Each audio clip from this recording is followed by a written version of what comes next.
com o intuito de entendermos um pouco mais o pensamento conservador, trouxe hoje um livro de Alex Catharino, que se chama Russell Kirk, O Peregrino na Terra Desolada, que vai falar justamente sobre esse grande expoente do conservadorismo, os seus pensamentos e a sua relação com T.S. Eliot, um outro grande expoente também do pensamento conservador. Cheguei nesse livro através da Política da Prudência, que contém uma abertura do próprio Alex Catharino, muito rica, muito detalhada, que nos fala já sobre Russell Kirk.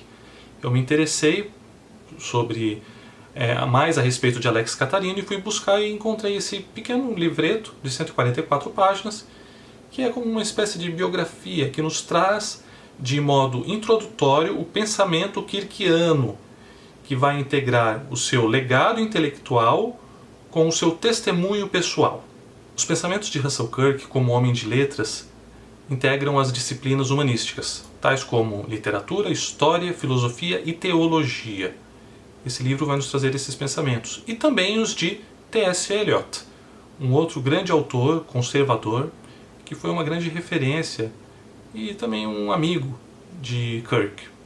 O livro vai nos trazer também vai nos mostrar como que a decadência moral da sociedade, que estava afastando as antigas verdades, criou homens ocos, que não entendem mais a verdade e o propósito da existência de Deus e do homem.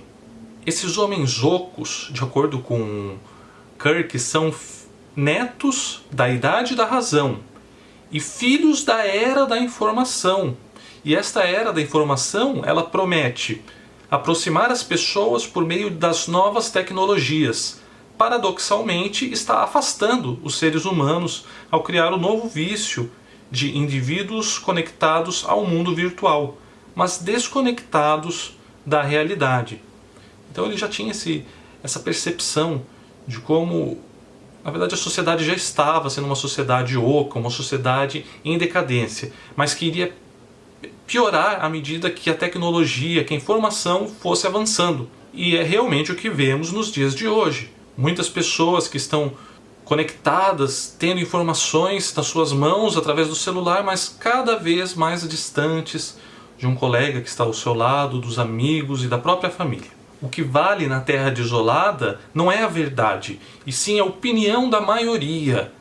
E ela pode ser manipulada, alterada de forma a atender os interesses subjetivos e egoístas dos indivíduos. Assim, Alex Catharino vai unir os pensamentos desses dois autores, Kirk e Eliot, e nos apresentar através de capítulos que são citações de Eliot. Então cada capítulo será uma citação de Eliot e depois será um tema específico. Como por exemplo o primeiro capítulo, ele se chama O Destino do Homem é o Trabalho Contínuo, e vai falar justamente sobre a biografia de Russell Kirk, mostrando como que foi o seu trabalho ao longo da vida, o seu nascimento, os seus estudos ainda na infância, em família, onde ele herdou muitos dos valores do seu pai, que tinha um interesse pela sabedoria do senso comum, uma indiferença pelos modismos e um ceticismo em relação às teorias sociais abstratas. Já a sua mãe lhe apresentou um gosto literário, apresentando as grandes obras, os grandes clássicos. O seu avô trouxe o interesse pelo estudo, principalmente pela história, e fora a poesia, que também foi lhe apresentada pela mãe, pela avó e bisavó. Então teremos um contato nesse capítulo justamente sobre Russell Kirk, uma pequena biografia, e se quisermos saber mais, o próprio Alex Catharino nos indica a lermos The Sword of Imagination, uma autobiografia escrita em terceira pessoa pelo próprio Russell Kirk. Já no segundo capítulo, A Comunicação dos Mortos, vamos entender um pouco mais a importância de valorizar o aprendizado que tivemos em família, o legado nos deixado pelas gerações anteriores, também pelos escritos clássicos que nos deixam todo o aprendizado que esse povo, que esses indivíduos tiveram em outras eras. e que formam uma espécie de contrato primitivo entre Deus e a humanidade que já passou. Esse contrato tem o intuito de valorizar as coisas permanentes da sociedade. Nesse capítulo também, Kirk vai nos dizer a respeito da ideologia. Ideologia não significa teoria política ou princípio, embora muitos jornalistas e alguns professores comumente empreguem o termo nesse sentido. Ideologia realmente significa fanatismo político e, mais precisamente, a crença de que este mundo pode ser convertido num paraíso terrestre pela ação da lei positiva e do planejamento seguro. O ideólogo, comunista, nazista ou de qualquer afiliação, sustenta que a natureza humana e a sociedade devem ser aperfeiçoadas por meios mundanos, seculares, embora tais meios impliquem uma violenta revolução social. O ideólogo imanentiza símbolos religiosos e inverte as doutrinas da religião. O que a religião promete ao fiel numa esfera além do tempo e do espaço, a ideologia promete a todos na sociedade, exceto aos que forem liquidados no processo. Kirk buscava então restaurar a ordem interna da alma e a ordem externa da sociedade, conforme ele nos diz no capítulo seguinte, onde a palavra ressoará. Ele defendeu que o mundo é governado, em qualquer época, não pela racionalidade, mas pela fé. E a fé vai envolver o amor, a lealdade e a imaginação. A imaginação é o ponto-chave para compreendermos o pensamento kirkiano.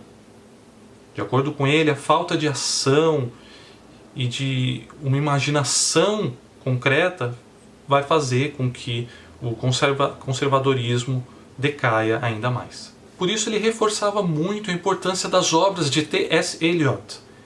Ele acreditava que as obras de Eliot foram um empenho para restaurar a ordem gramatical das frases e reformar as palavras, como um movimento análogo à tarefa de restaurar a ordem da alma e da comunidade. No capítulo O Fardo que lhe foi destinado, vai falar justamente sobre o fardo que ficou para Russell Kirk de escrever uma obra justamente sobre Eliot.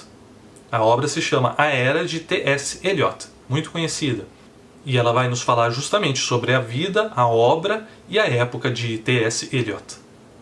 Teremos também um capítulo Com tais fragmentos foi que escorei minhas ruínas, onde serão apresentados diversos trechos onde Kirk cita Eliot. Várias de suas obras têm citações a esse outro autor. E são muito interessantes e tem alguns trechos marcados para entendermos um pouco mais. E o último capítulo, que é a conclusão, será: o fim será simples, rápido e oportuno. Vai nos mostrar que esses pensamentos de Kirk vão nos ajudar muito em defender a ordem, a justiça e a liberdade.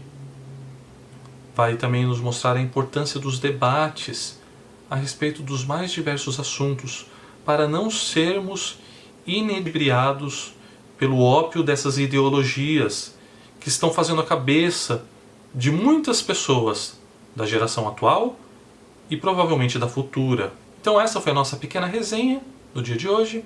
Espero que tenham gostado. O livro é bem pequeno, tem uma leitura muito agradável e nos traz um pouco mais sobre esse grande autor conservador. Não deixem de comentar, curtir e compartilhar. Um grande abraço e até mais!